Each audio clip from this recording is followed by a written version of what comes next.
and welcome to episode 6 of Live From Vaders Castle.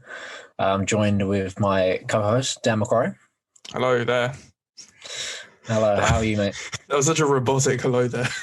I said hello and then halfway through realised I needed to chuck a there in there. And then, it's got to be done. Yeah, I know. We're still struggling with our intros here. I feel like maybe 20 episodes down the line, we might actually be good at this. Yeah, I think we should just start. We should copy the sound from Revenge of the Sith of Kenobi and Grievous and just have that as the intro. Maybe we should just pre-record it. And then every time we just change 6 or 7. So we don't have to go through this whole thing every week. Yeah, get it nice and on point. Exactly. But how are you, John? Yeah, not too bad. I've literally just come off watching this week's episode of The Bad Batch. It's fresh in your mind. It is fresh in my mind. I've got my talking points that I enjoyed. I've got theories for next week. It's all exciting. All up here, don't you worry. Yeah, how are you? I've been gifted with a chance to watch it twice today, which has been nice. I watched it this morning, fairly early doors, and then I watched it a second time this afternoon, just because I had a bit of time spare. I thought, go on then, I could watch it a second time. But I also did watch episode 1 and 2 again last night. I've consumed quite a bit of Bad Batch the last couple of days, which has been good. Nice. How did you feel about today's episode? Good. I'm feeling good about today's episode. Actually, I liked it.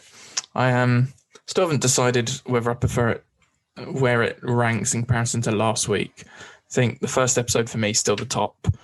I think last week and this week's probably fairly neck and neck for me. I like them both. Didn't quite hit the highs of that first episode, but I think whenever Star Wars has Order 66, it sort of just automatically does really well. So there's no criticism on these last 2 episodes. I thought they were pretty good. Yeah, I agree. I mean, this one, again, not exactly as action-packed as episode 1, but I feel like, obviously we'll talk about it more later, but I feel like I had some key points about more transition from Republic to Empire, some nice building blocks for characters along the way. I think it was a good episode that will obviously, in the whole 16, I think fits in quite nicely, but after the glory of episode 1, I feel like the next couple of episodes are always going to seem a bit not quite up there. So I'm still excited about where we're going to go with it, though. Yeah, I definitely think there's some interesting story stuff which is getting laid down in this episode, and it's developing quite interestingly. So we shall see where it continues to go. But yeah, I'm excited. I'm enjoying it. Yeah, I mean, I feel like this one kind of had the same vibes as obviously starting off with them crashing on the moon. Had the same vibes as that episode from Rebels.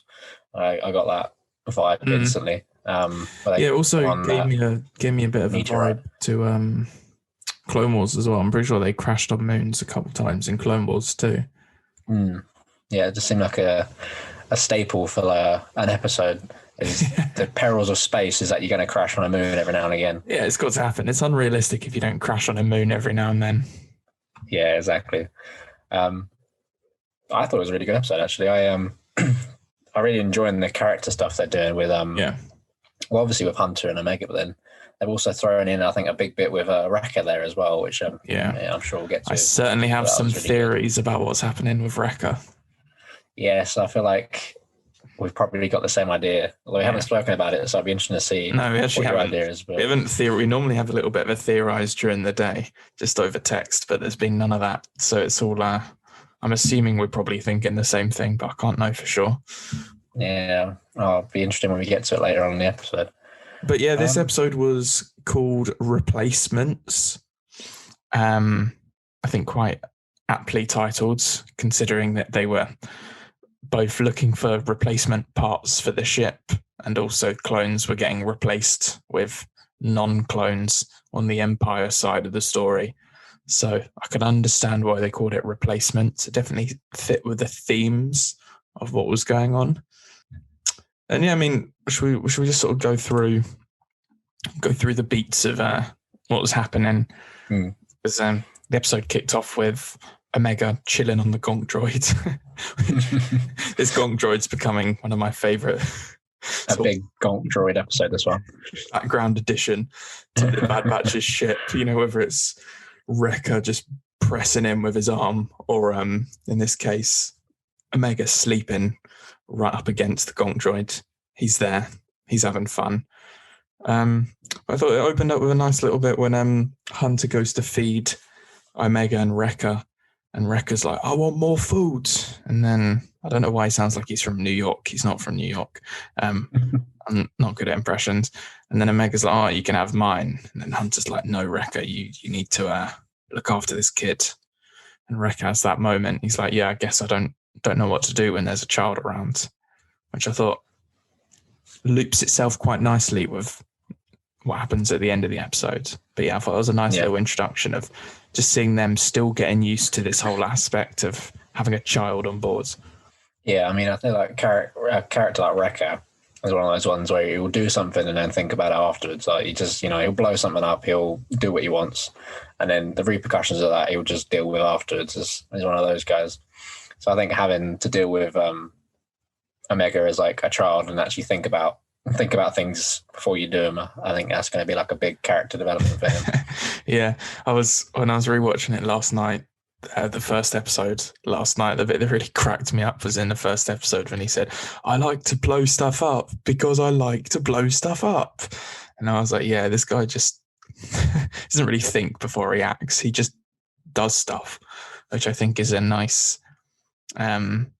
he's childish in his behaviour, and yet he's been put as a responsibility, figure for a child. So I think it's a nice little contrast there that you've got with Wrecker. Yeah, definitely. I'm definitely excited to see if he grows up a little bit throughout the episode. But then if he doesn't, that's fine. That's who he is. I don't think he's going to become as responsible as Hunter or Echo or something towards the end of the series. But as long as he grows up a little bit and takes her under his wing a bit, which I feel like he will. Yeah, I'm sure he will. I am really liking Wrecker so far. So yeah, from there we find out that the ship has been damaged from the little firefight that happened on Seleucami last episode. So they get dumped out of hyperspace and they crash land on a desolate moon. However, Tech, whilst he was piloting, is working on a little device, which he says is a scanner that can be used to sort of pick up the inhibitor chips. And I think that little scanner could come in handy in future episodes if some of my theories are correct. Yeah, I feel like that scanner is definitely going to be a nice little prop addition to the series.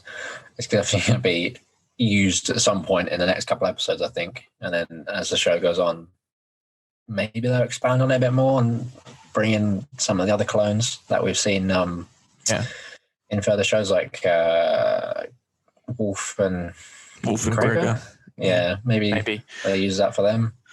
I don't know. Yeah, I'd imagine that might be where the connection is, but we shall see. Also, just pointed out, I'm quite liking this little Tech and Echo combo going on at the moment. They seem like they've become a bit of a duo. They're sort of like the science guys. Tech's the really smart one, and then Echo's the hacker one, and the two of them as a little combo. They seem to be getting a lot of screen time together, whether it's piloting the ship together or when they land, going out to fix the ship. I'm liking that little combo, the Tech and Echo combo. Techo is what I'm calling them. Yeah, I think obviously, it's obvious that their enhancements go hand in hand. Obviously, as you said, you got Tech, who's the smart one, and Echo, who can splice things with his droid hand, etc., etc. I think another big part of their relationship, which I definitely noticed in this episode, is I think Tech gets a bit carried away with his tech and information, and I think Echo kind of that brings him to more of a human level. Just when obviously they were talking about a couple of things at the start, they're talking about the scanner, and obviously the scanner is important, and Tech wants to do it, but then Echo points out that they needed stuff done with the ship. And then I think in previous episodes, Tech's just like assumed that everyone knows what he's talking about, or like everyone just knows the same amount of information as him. And I think Echo like brings him down to like their level to make sure that while it's good that he's like that, he needs to like be include everyone else. Yeah, no, I agree. I think they bounce off each other really well, because Tech, if he was left to his own devices, he'd literally be left to his own devices, wouldn't he? Be faffing about with tools and gadgets and all this sort of thing, and assuming everyone's on the same level as he is, up-to-date information and stuff. So it's good that he's got Echo there just to sort of be like, come on, mate, fill us in. Yeah, I think they work together really well with that. But yeah, as you said, they're getting so much more screen time together, I think. Especially with the at the start of the episode, and obviously they go out together to fix the ship, and then they get left on the ship together. I know Wrecker's there as well, but I seem to be building on the fact that these two are there as a pair. Yeah, they've got a little bit of a buddy cop thing going on. I'm quite liking it. So yeah, obviously they crash on the planet, the moon, which doesn't have a name from as far as I'm concerned. And we do notice that Wrecker has quite a bump on his head on the way down, which seems to be hurting him quite a bit. He seems to be clutching his head quite a bit, saying he's in pain, which I must admit, first time around when I was watching it, didn't really clock onto how obvious they were making it. But the more I sort of lent into it, I was like, right, they're making it really obvious that his head's hurting. And this is the guy who's just been shot quite a few times and seemed to get fussed about being shot. So there's definitely something going on here. Yeah, I mean, again, as you said, like I watched it, like his head, and I was like, oh, he's hit his head, nothing special. I only mentioned it, and I was like, again, like, I'm sure his head just hurts, so, etc., etc. And then it was like right at the end of the episode, he mentioned it again, and I was like, I think that's when it clicked for me. I was like, oh no. No, please no. He's going on about this head. I mean, we may as well just talk about it now. I think that we probably got the same theory here, that him banging his head might mean that the inhibitor chip is starting to do something to him. That is what I'm thinking is going on.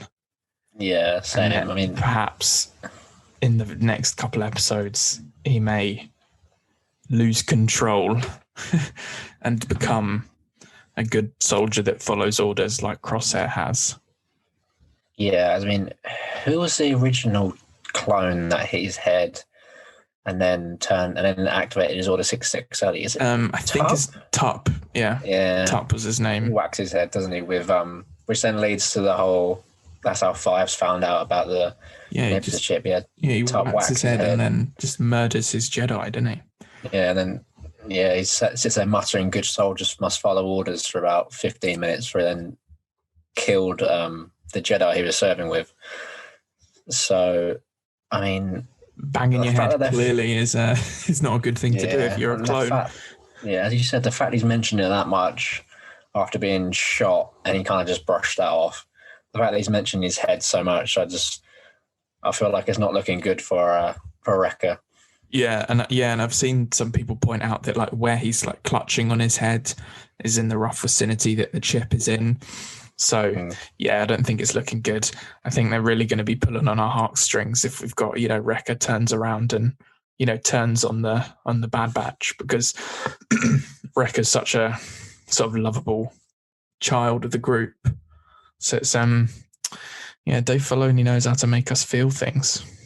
Yeah, I mean, I don't know where Filoni's going to go with it, because I feel like the hopeful part of me is that that Tech finishes his scanner, and then maybe Echo starts going on a bit like Crosshair, where it's like a bit weird. And how in the first episode they were like, what's up with you, Crosshair? Like, why are you being so weird? I'm kind of hoping that maybe Wrecker will start the same way and just be a bit like, we need to do this, or we need to go like back to Camino and like follow Tarkin's orders. And they're like, well, you're being a bit weird. And then Tech will scan him and they'll figure out and get it out. That's the hopeful part of me. Yeah, I hope that's what happens. I hope it's like because it's Wrecker and because he's the fun one, I'm hoping his thing's very much like a contained within an episode. Like, oh no, Wrecker's programming has taken over him. Don't worry, Tech will come to the rescue. They might have to, have a fight with him because he's a big brute and he might punch him about a little bit. But ultimately, by the end of the episode, they'll save him. That's my hope. I do not want Wrecker to like go full Crosshair for the rest of the series, or for him to die, because I don't think I could take that. No, yeah, I'm just hoping that, because I think it'll be so far out of his character to be like that they'll catch on quicker than they did with Crosshair. Because I think Crosshair was always like, not one that was one for like following orders, as they said, as Hunter says to him, but he was always a bit, grumpy and like argumentative about something. Yeah, so it was a bit of a kind of grump. could have brushed it off. But I think with Wrecker, it'd be a lot more noticeable to them, hopefully. Yeah. So they'll see it coming. Yeah. So I think that's definitely one big question that this episode has left hanging, cause for concern at the moment. And then the next little bit was Omega found Crosshair's sort of box of weapons, and made the Bad Batch quite sad. Wreck had that bit when he was like, well, no one else is going to say it. I miss him. So clearly they are feeling a bit down bad about Crosshair. And they're having that sort of, they're really questioning now, like, was it really him who attacked them, or is it the chip? And Omega makes it quite clear that, the chip, it was the chip. That's a terrible Omega as well. Goodness me. But yeah, I think that at this point they're starting to figure out that, something's happened to Crosshair and he hasn't just betrayed them. Yeah, I think a big part of it as well, especially with I feel like Hunter, is that he feels like really like responsible for it, or he feels like really guilty about it. It's not just the fact that his friends turned on him; it's like he seems to blame himself for it. Yeah, because carry that sort of burden with him. Yeah, as soon as they had that conversation, he just wanted to move on to the next thing, and then it wasn't till like Omega was speaking to him outside later on in the episode that he sort of admitted that actually he's angry at himself for leaving Crosshair behind, which I think is a good, very interesting sort of dilemma that they're all going through, which further sort of boosts my theory that they're going to redeem Crosshair by the end of the series, although he's made it a bit more difficult to be redeemed this episode, I must say. Yeah, I mean, the man's a savage, but you can't blame him. Good soldiers follow orders. This is true. They do. Any action any clone undertakes while under Order 66, instantly excused. So then we go back to Kamino, and Tarkin is obviously doing more experimentation on Crosshair with Nala Se. I get the two of them confused. I think Nala Se is the medical Kaminoan, and then Lama Su is the Prime Minister. Anyway, he's with one of the Kaminoans. And then this new Chavi, a Rampart, his name is, he's a bit of a dick, to be honest. He rocks up, and him and Tarkin are now working together on something called Project War Mantle. Now, some eagle-eyed people on Twitter, not me, I'm not smart enough to notice this, but they noticed that Project War Mantle was actually named in Rogue One, apparently.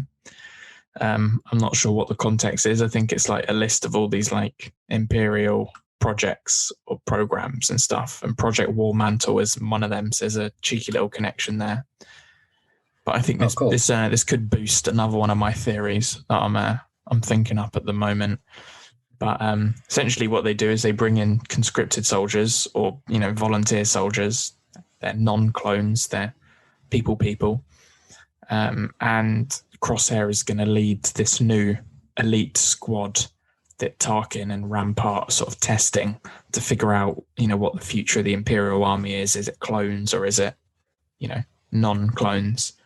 Yeah, I feel like they were definitely hinting at the fact that for a while they want to keep it like a mixture, but then this, I think, definitely to save money.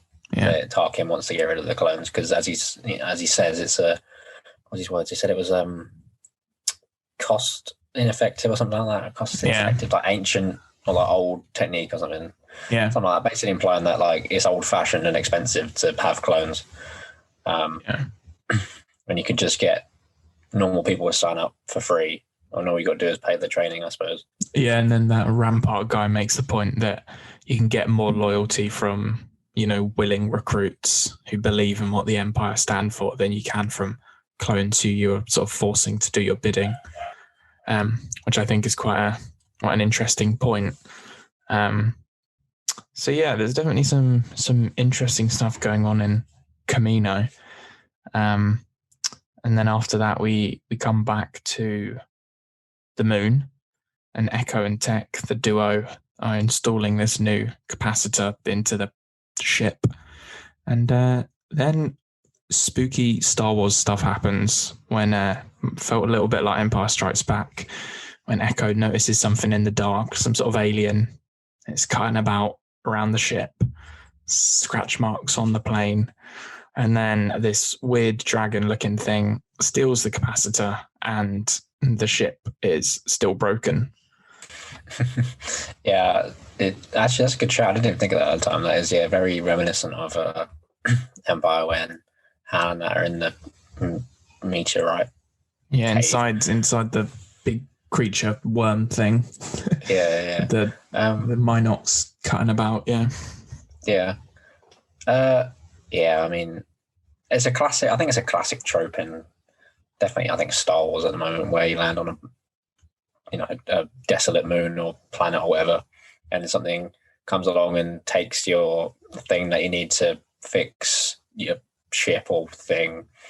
But I think obviously it's a common plot thing, but I think the way they what they intertwined into it, I think definitely makes it worth it. Yeah, I mean, they do this a lot in the animated shows, where they sort of use, as you said, these sort of quite common plot devices, but they use them for the purpose of, developing a character or developing a relationship between two characters.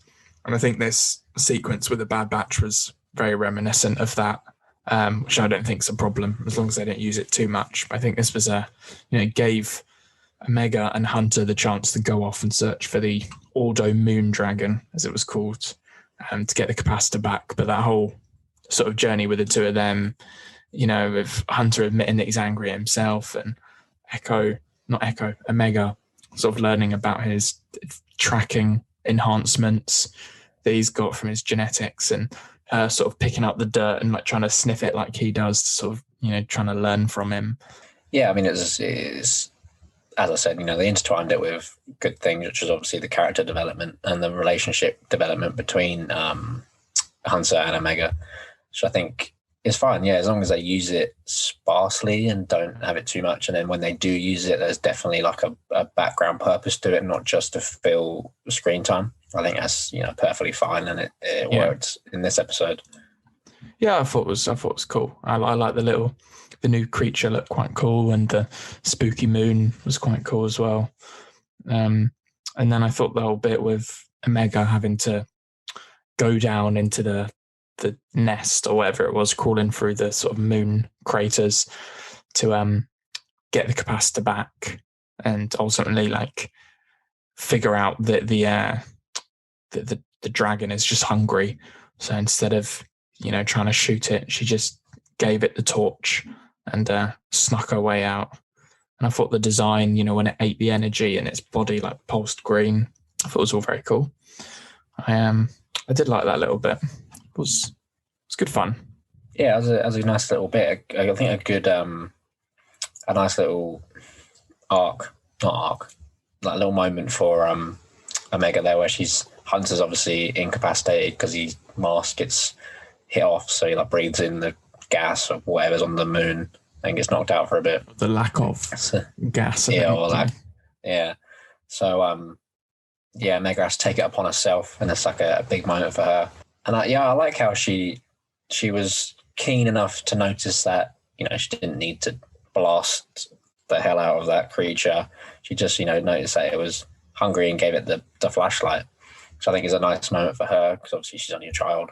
Yeah, and continuing to solidify her place in the team, isn't she? That she's not just hopeless. What was it that Obi-Wan says? Another hopeless creature. Oh, what, in Phantom Menace? Another useless life form. That's it. Yeah, useless life form. Jar Jar Binks.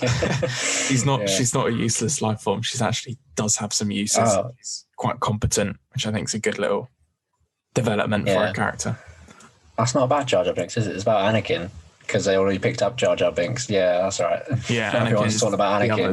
The life form. Yeah. Another useless life form. Yeah. But yeah, I mean, the question is as well, as we talked about in previous podcasts, is, could this be another hint at a Force sensitivity, where she's felt the emotions of this dragon through, noticing that it was following the flashlight, but then sensing its hunger through the Force, maybe, or its true motivations through the Force? I wasn't sure when I was watching it. I didn't know if I was getting Ezra vibes, the whole sensitivity towards like creatures that Ezra has in Rebels, or if it was simply her not being stupid and thinking, right, let's use my brain a little bit here. This Donnie's clearly hungry. I'm not sure. I think if it ends up that she is Force sensitive, I think that moment solidified it even more. If it ends up that she's not, I think the moment still works. It just proved that she was smart, I guess. But yeah, I couldn't quite tell. If I was getting, Force communication vibes here, or if it was just, some common sense. Yeah, I think it was clever. Well, I'm assuming it was Filoni is smart enough to like have something like that, because I feel like he's definitely left the breadcrumbs, and I feel like this moment he's smart enough to leave it up in the air to be like, maybe you could argue either way. So we'll have to find out. Yeah, there's definitely some breadcrumbs being left for sure. Right, so meanwhile, whilst all of this is happening, we've got the other main storyline in the episode going on, where Tarkin sends Crosshair and the elite squad off to back to Onderon, see if they can finish what Hunter couldn't finish and kill Saw Gerrera. And I like the scene on the ship on the way there, when you've got this. He's a bit of like, I guess he's a bit cocky. He's a bit of a Chad, isn't he? He's like the Chad of the soldiers, like beefing with Crosshair a little bit, like saying, "Oh, you're just a clone. Like you're going to be irrelevant soon." And Crosshair clearly not been happy about that. So that sets up just a little bit of tension between the two of them, which obviously in the next scene pays off big time. Yeah, I mean, I remember on Twitter, like when the trailer first came out, and we saw there was a couple images of that squad with like the dark grey, almost like black armor and the green visors. People were like, "Oh, is this like an elite clone squad that have been sent to like hunt the Bad Batch, or like clones going to be hunting clones, such sort of thing?" So I think it's nice to find out that they are like the first like conscripted soldiers. Which again, links nicely to the title of the episode. They are the replacements of the clones. Yeah, so these are like the first tier 1 stormtroopers, I suppose. Yeah. These are the first ones that they're going to eventually start. And I thought it was interesting when, in the scene just beforehand, when AZ, the medical droid, was like testing the cocky Chad guy, and he was saying, I've joined the Empire because I'll get paid, they'll feed me, and they'll give me a roof over my head, which is more than the Republic ever would. So it sort of just shows like why soldiers ended up joining. They actually wanted to. It wasn't just like forced conscription. Like they believed in the Empire, and they were like, believe in the Empire, but also they're going to feed me, put a roof on my head, get a bit of money. No, can't complain. It's a job. Job's a job.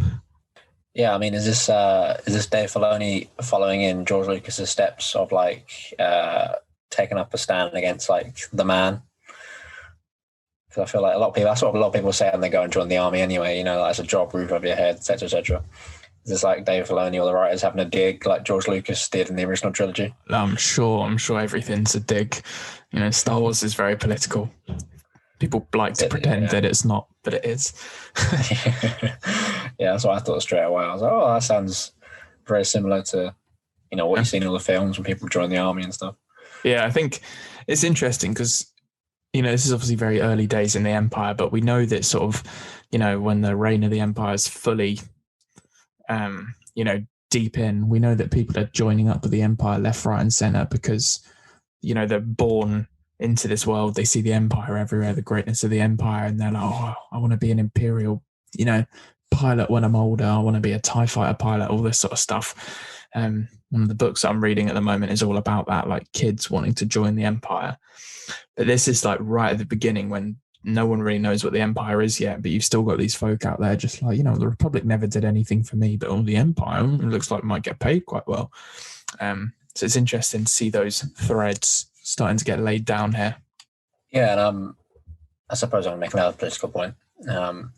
It's very similar. I suppose you can argue similarities. I'm not an expert, but like we all know, like the original trilogy, like was like George Lucas had the Empire as like a stand-in for a couple like regimes, and one of them was like the Nazi regime. And then I suppose, not that I'm a massive history buff, but Hitler was like voted in, and people wanted like the Nazis and stuff at first. And I feel like could this be a similar thing for like the Empire? Is like people wanted or joined up, not knowing like the ulterior motives that the leader is behind it. The Emperor. No one knows that the Emperor is like a big evil dictator. They just think he's like the ruler of the galaxy. I'm pretty sure in interviews and stuff, George has said that at least in the prequel trilogy, Palpatine's rise to power was meant to mimic Hitler, with the sort of using democracy.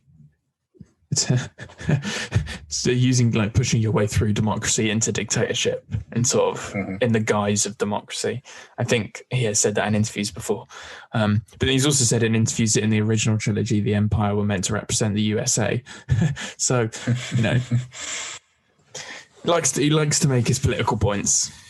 Yeah, take from it what you will. Yeah, depending on who you want to bash. The Nazis or the US. Take it how you will. But yeah, I felt this is not the view of the podcast that the two things are the same. Just to any of our American listeners. Yeah, but I like how Dave, obviously studied under George, etc. Seems to be following along the same lines about how the Empire, the similarities of the Empire to like real world examples, and how that's working along. In like such small details that then actually add up to be quite. I think the second that something ceases to be Star Wars is when it loses track of like the key themes of Star Wars. Family, anti-war, freedom versus dictatorship, like all these like key themes of Star Wars. Like every single show or film has them to an extent. And as soon as one of them doesn't have it, that it's not quite Star Wars. Mm-hmm. So it's good to see the Bad Batch is still keeping in line with all these very key themes, wider themes. Yeah, definitely. So I guess we should probably talk about the super dark scene on Onderon, which I really did not expect them to do in a kid show. They find a large group of Saw Gerrera's rebels, whether this is they're calling themselves the partisans yet, I'm not sure, but it's a group of Saw Gerrera's rebels and civilians. They engage them, they fight them, the badasses, the elite squad, they're just dropping them one by one. One of them manages to get onto the ship, starts to take off the ship with all the civilians. He gets sniped through the window as he's like piloting the ship. The ship lands, and there is one rebel left who Crosshair asks for information about Saw. They say, I'm not going to give it to you. Crosshair just kills that rebel straight on the spot. And then says to execute civilians. Savage. Yeah. This is exactly the orders that he was adamant to complete in episode 1. He was up for doing it then. So there's no reason why he's not going to be up for doing it now. Yeah, and this is obviously how different the Empire is, to the Republic. The Republic would have never killed unarmed civilians, but it's the Empire now. Tarkin is a much more savage figure. He's basically said your orders are you just kill anyone you find. And the guy who we thought was a bit of a cocky dickhead and the soldiers actually turns around and says, you know what, no, we're soldiers, not executioners, which I thought was quite a nice line. And sort of decides he's not gonna do what Crosshair's saying. So Crosshair says, you know what, you're done for. He kills him. And then the other elite troopers just open fire and murder civilians right in front of our eyes. So yeah, I mean, there's going to be kids who are going to be scarred by this episode. yeah, I think it was bad enough what they did. I think adding in the guy with the flamethrower makes it 10 times worse. Cause yeah, it wasn't. They didn't just kill them; they burnt some of them alive. Yeah, he was just going ham with it. Really, he was like, "Oh, we're like." I mean, yeah, they did. The shooting was bad enough. Yeah, they did the sort of classic thing which you need to do on sort of shows that are aimed for young people, where like you know what happens, but the camera's only showing the reaction of the troopers doing it, but obviously it's just the helmet. It's just a very blank reaction whilst you hear the shots being fired and people being burnt alive. So obviously it's not too over the top and violent and dark. It's still an animated show for kids, but still, I was surprised at how dark they were willing to go. But I think thematically, we're in the reign of the Empire now. It's not the nice colourful years of the Republic. It's all dark now, and I think the show has to reflect that, and it's doing a damn good job of doing so. Yeah, I like Crosshair's little line as well, as we were saying earlier. Like, it calls back to their conversation on the ship on the way there, where the guy was like, "Oh, like, why does the Empire's going to get rid of clones? Like, why do they need clones anymore? They got us, etc., etc." And then obviously Crosshair kills him, and is like, "Well, that's why the Empire needs clones, because we'll follow orders to the letter." Yeah, no, fair point. It's in that cold delivery of good soldiers follow orders. Like D. Bradley Baker, who is, if anyone who doesn't know, is the voice actor of all the clones. The end of the episode, it literally says D. Bradley Baker, the Bad Batch. He plays all of them. He's incredibly talented, but some of the voice acting that he's doing with Crosshair at the moment is stupidly good. He's really sinister. I'm just really impressed. He deserves all the awards for this. He's a one-man tour de force. He is. Yeah, I watched I think it was like a small clip on like TikTok of just him like talking about how he came to like each one's voice, and it was the man is very talented about how I've seen that. Yeah, drawn their character into the voice, because as I said in previous episodes, they could have made all the clones a blank slate, and definitely with the Bad Batch, they could have made them all still sound the same as everyone else. Yeah, and I don't think anyone would have really complained. So them making it different and like having that individualness to each one, I think is really, really good. And it makes them really fits with how unique they are. But yeah, so we had that pretty brutal scene on Onderon, which for me I thought was the highlight of the episode. I don't know what you think, but for me that was the highlight of the episode, just because it was going to places I didn't expect the show to go, and it's really hammering down on like this. This is the Empire now, and the Empire do not have they are the dark side, essentially. The Empire is shrouded in darkness, and they're just willing to murder civilians, and they will judge the quality of their soldiers, whether it be clone or non-clone, on whether they're willing to murder civilians. So I think, all the beats that they hit there were really interesting, but quite frightening at the same time. Yeah, I completely agree. It's following on from last episode, we were saying about how they are showing how the clones in the Republic are changing into the Empire, and I think this is carrying it on not much further and giving us just a very clear picture of like, this is the Empire now, not the Republic. Even though there's some clones here, some clones there, this is the Empire. Yeah, I remember when they first announced the Bad Batch, and I wasn't too excited about it, and then I like the characters, love the characters a lot more now. Now I've spent more time with them, but the thing that really caught me was that trailer that they released, and I was like, oh wait, I'm so stupid. It's about like the post Order 66 like galaxy. This is something we really haven't seen. And then as soon as I saw that was what got me excited. And these first 3 episodes so far has absolutely nailed that aspect of the show, is like seeing the galaxy post Order 66, post the creation of the Empire, because it's a whole area that we know bits and bobs about, but we're seeing that transition so clearly. And I think that's, alongside the characters of the Bad Batch, I think for me those are the 2 things about the show which are the absolute best. Yeah. So yeah, I agree. It's showing like these are the points that you wanted to get from the show. Like as you said, obviously you want to know more about the characters and have their story told, but then the almost like the background details of how the Republic changed to the Empire, I think is just as fascinating and is just as interesting a story that Dave Filoni has managed to beautifully weave into the character-driven stories of the actual Bad Batch. We do keep on saying Dave Filoni. They do have a massive writers team on this, but Dave Filoni's the man at the top, the Lord and Savior. But I'm sure we should give credit to all the writers on the show because they're all doing a good job.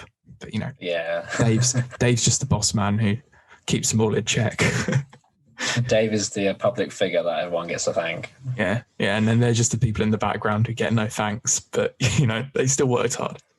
Yeah, of course.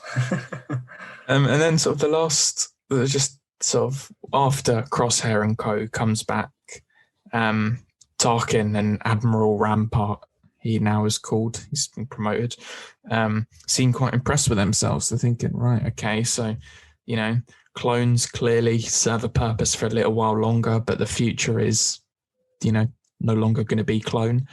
So they sort of come to the decision, right, let's continue with this project of essentially phasing them out slowly over time, but let's remember sort of the use that we've got with the clones. So I thought that was sort of the decision that they came to there.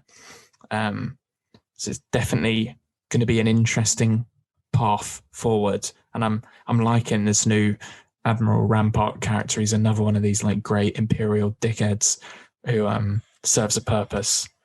Yeah, I think the direction they're going as well to explain why the Empire doesn't use clones anymore is the one that just makes the most sense. Is the fact that it's cheaper, it's easier to just get people to sign up and stuff like that, and then the fact that they're slowly phasing clones out instead of just being like, all right, that's it, no more clones, I think would have made no sense. So the fact that they're slowly phasing them out makes complete sense as well. Yeah, and the fact they're seeing uses in clones like Crosshair with, sort of advanced abilities. Makes perfect sense. Yeah. Yeah. And then there was a very interesting scene between Nala Se and Lama Su, the Kaminoans, just afterwards.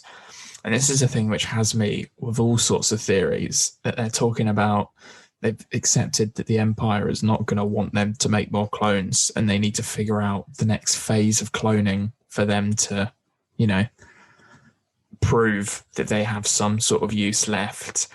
Now, the suggestion was that they need the Bad Batch, or at least Omega. They said that they need them, and hopefully that they're probably not going to come back, but they're definitely talking about the Bad Batch. And they're sort of talking about moving cloning onto the next phase, like a version of a clone far superior to the Jango Fett model, which they did say the Jango Fett material is degrading, so there's no Jango Fett left. I've seen a lot of people theorizing about what's going on here. I think this could be a wide array of stuff. Could this be them trying to create the first Force-sensitive clone? Have they already created the first Force-sensitive clone in Omega and they need her to continue to make more of them? What could be going on here? Now, I've seen a very, very wild and wacky theory that a lot of people have been talking about. I did just notice earlier on YouTube that Star Wars Theory has also been talking about it as well. It seems to be all over the place. But people are talking about Starkiller from The Force Unleashed. Now, so what the point that people are making is that obviously in Force Unleashed 2, he was cloned. So they had a cloned version, and they're thinking that this could be Disney's way of bringing him into canon in their own way, of like the Force sensitive like clone that is created from all this meddling from the Kaminoans could be a version of Starkiller. I think it's a pretty wacky theory. I kind of can't see it happening, but then if it does happen and they get Sam Witwer to voice him, I do think it would be pretty insane. Yeah, I'm just trying to think how it would work. Yeah, because that would be unreal, to be honest. Because he'd be so overpowered that like Vader would have to kill him, within a couple weeks of his creation. Yeah, because he couldn't stay around for too long. But because obviously it throws the whole Palpatine's return in the sequels like up in the air. That's really thrown me, actually. Yeah. That's like got my brain. That's got the gears Yeah. spinning in my brain about how that allows in the Star Wars universe. I really don't think it's what's going to happen, but I just noticed so many people talking about it. I had to bring it up. I think it's a fun theory. I think there's a lot of people out there who would like to see Starkiller brought into canon, and I think a lot of people think he just wouldn't work just because of the story of that's been established. He just wouldn't quite fit. But if they sort of changed him around, so he was like an early Force sensitive clone that sort of just had stupid amount of power all of a sudden and threatened Vader, and then Vader just ended him. I don't know. That could be cool. Don't think this is where the show's going to go, but it's a fun theory. That would be cool. I think, in my opinion, I think the best way to go about it would be to just have him as like a clone they make to try and impress the Empire. But he only lasts a couple weeks before maybe like his body degrades or something, so that there's like a set reason as why it can't be done multiple times or like stuff like that. Yeah, I think you could tell some interesting stories in the couple of weeks he's alive. I think. And I did see someone pointed out. I can't remember who it was who pointed it out. I think it was just some random Don on Twitter. I usually just go on the hashtags to see what people are talking about, but they've got that Jedi body from that first episode, on Kamino. Could it be that then, trying to, I don't know. There's obviously something interesting going on with the Kaminoans and cloning and what they're going to clone and whether it's going to link to Palpatine and whether it's not, who knows? But it raises some interesting questions. Yeah, and I mean, any excuse to bring back Sam Witwer, I love that man. What he's done, what he's contributed to the Star Wars universe is unbelievable. He's a big old nerd, isn't he? Yeah, bring any excuse to bring him back in, I'll back it 100%. And then I guess the final little bit to talk about for the episode was we see Crosshair sort of back in the Bad Batch's room, and he looks at the little tally chart, and it seems that there's some conflict going on within him. In the good old-fashioned Vader, I sense your conflict. I think we're sensing a little bit of conflict in Crosshair. I think he might be missing the boys.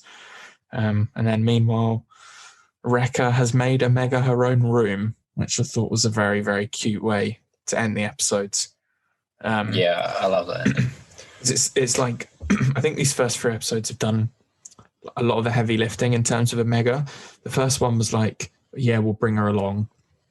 The second one was like, she wants to stay with us, so she can stay with us. And then the third one is like, she's not just like cargo, she's one of the squad. Because like the episode ends with Hunter saying, "Oh, like you're part of the team or whatever." I think this episode like finally nailed that she's one of them. She is like one of the Bad Batch now. She's not just like extra cargo or whatever. So I thought these like first 3 episodes done in terms of a mega story. It's done a lot of that heavy lifting already. So now we can just sort of go into the rest of the series, with her established as a member of the team, and then continue to do these interesting stuff of sort of, the parenting and all of that sort of stuff with each of them. I think Hunter has had a bit of a moment. Wrecker got a bit of a moment in this episode. It'd be interesting to see if Tech and Echo get the same sort of moments further down the line. But yeah, I really loved that little ending, and the fact that he's given her his little Tuca doll as well. I thought it was pretty sweet. Yeah, I think the main reason I really like the ending was that it just links back so well to like the themes of Star Wars, as you were talking about earlier. I think, and obviously family is one of the biggest themes throughout the entire Star Wars universe. Obviously, like the original trilogy, the big theme was Vader and Luke and like family and that sort of way. I think the ending to this Bad Batch episode is signified that this is obviously going to be a big part of this series as well. We get Wrecker making Omega her own bedroom and giving her his doll. I think that was lovely. Yeah, and I'm like, I think they're doing a really good job of not making it too similar, but I'm getting like Ghost Crew vibes from Rebels. Like, that when that team sort of like slowly came together and you started to like them more and more as a team, until by the end that like the Ghost Crew were just like your family. I feel like they're using that similar style of storytelling of like, let's create a new family here and then watch them grow together. And I think that's obviously what they're going for with the Bad Batch, and I think it's working quite nicely. I'm enjoying it. Yeah, it was really interesting as well, obviously, with the as you said, the image of that, the conflict between Crosshairs, and that immediately cuts to like Omega being solidified as a member of the Bad Batch. Yeah, I think that's a really good parallel between the two characters. Yeah, and I do hope, for Crosshair's sake, that he they get that nasty chip out of his head and get him back with the boys, because I think they all miss each other. Yeah, 100%. That's we need to see it by the end of the series. If not, I'll be writing. I'm just trying to think. Did I have any other points? The only other thing I had to talk about, which I guess is like a bit of a question from the episode, or predictions of what's happening. Do you think? Now I'm posing this question to you. The new elite squad that they had in the black armor. Do you think they could be sort of like the precursors or the first versions of the Death Troopers? Oh, that's a good question. Yeah. Well, I mean, the armors look very similar, and they didn't really say much, did they? Them not. Yeah. And the Death Troopers never speak unless they speak in that language of theirs. They don't really say much. But, I definitely see similarities between the two. Yeah, I think the armor, obviously, the fact that they're an elite squad, and I think the other thing is that there was that name, the Project War Mantle, which had that connection to Rogue One. Could it be that project was like the Death Trooper, what became the Death Trooper project, to make these sort of elite stormtroopers or troopers? Not sure, but I think that's an interesting little connection. I think there could be something going on there. Yeah, no, actually, that makes sense. Yeah, so all in all, another strong episode. Yeah, I really enjoyed it. This week's episode. I was worried that, I said last week, I was worried that it might have been like a filler episode, but then, as we've mentioned, like you have the storyline of the character-driven one, and then you have the background stuff, which I think is all very important. So I think the stuff it contributed to the show and to the old ultimate Star Wars like mythos and stuff, I think, fantastic. Yeah, I think they're doing a good job of like genuinely, like each episode feels like it's adding more to the series. Like it's like another piece of the jigsaw which will come together at the end of the series, sort of thing. I don't feel yet that we've had anything which doesn't feel necessary. And I do think in Clone Wars and Rebels, they did from time to time stumble across those episodes where, apart from sort of showing you something silly and fun that you haven't seen before, didn't really add anything to the shows. Rebels had a couple of episodes like that in each of the series. Clone Wars had quite a bit of it as well. I think we probably talked about this last week, but I just think that so far, these first 3 episodes, I think all 3 of them have been consistent in adding something important in each episode to the show, or multiple important things to the show, and as you said, to the mythology. I do think, so far that first episode still stands out for me, but it's hard to beat a 70-minute big premiere, which starts off with Order 66 and, Kanan and Jarrus. Yeah, it's definitely hard to beat. I do think when you look at like the beginning of Clone Wars, the beginning of Rebels, I do think this, so far, I think is the most consistent start. I know we're only 3 episodes in, but I do think this is a pretty consistent start. No, yeah, I agree with that. Right. I think that's pretty much got that episode covered. I think we ended up talking about that longer than I thought we would. Sounds good. There was clearly plenty to talk about. Yeah. Yeah.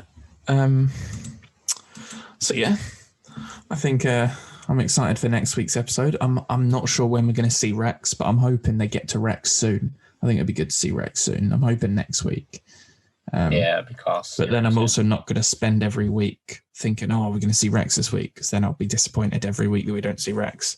And then it creates that bias that it's not good if you're trying to be objective about episodes. But I'm looking forward to seeing Rex, and just looking forward to more Bad Batch. Yeah, I'm very much enjoying this show. I can't wait for next week's episode. Yeah, I do have to add. No, this is completely unrelated to Bad Batch, but I have to tell you, John, I've been reading this book this week, Lost Stars. And I'm sure there'll be people listening who know Lost Stars well. And oh my God, I genuinely have not been able to put this book down. It's incredible. I genuinely think it might be the best Star Wars book I've read. I say that about a few of them progressively, but it's incredibly good. I'd like the concept of the story is just like it's like Romeo and Juliet in Star Wars, but the way it's written, it's just it's unbelievable. The way it ties into the original trilogy, it's just chef's kiss. I'm not finished yet. I still got another like 200 pages to go, but I just have to vent about it a little bit in a positive way. It's unbelievable. I'm loving it. Oh, nice. Yeah, I mean, I'm still trying to read Light of the Jedi. Yeah. I might have to slip Lost Stars into our book club for next month. I might have to do it. Yeah, fair enough. I'll have to cop it on just because I'm enjoying it so much. But yeah, I'm glad you're sinking your teeth into Light of the Jedi. I think I'm like a third of the way in. I think. Have you got through like the first act? I think the book's split into 3 parts. I think. Yeah, I think I'm just about to come up to like the end of the first act. Yeah. But yeah, it's been good to be fair. A good read. It's quite a big opening, isn't it? Like there's. Yeah. Quite exciting. Big opening. Yeah, looking forward to discussing it. Yeah, I'm looking forward to talking about it in a couple of weeks, I think. Yeah, I think we said, I think it was the beginning of May that we talked about it. So it'll be beginning of June that we do our discussion on it. But that I'm looking forward to. Yeah, me too. Anyway, well, thank you very much to everyone who listened in to our review of episode 3 of The Bad Batch. And cheers, John, for your strong words. My political insight into Star Wars. Political insight and strong words. Yeah, exactly. And thank you for listening. Right, yeah. Thanks everyone for listening, and we will catch you next week for episode 7 of Live from Vaders Castle, about episode 4 of The Bad Batch. That's going to get confusing. Yep. Right. Thanks for listening. Yeah. See you next week. Right. Bye.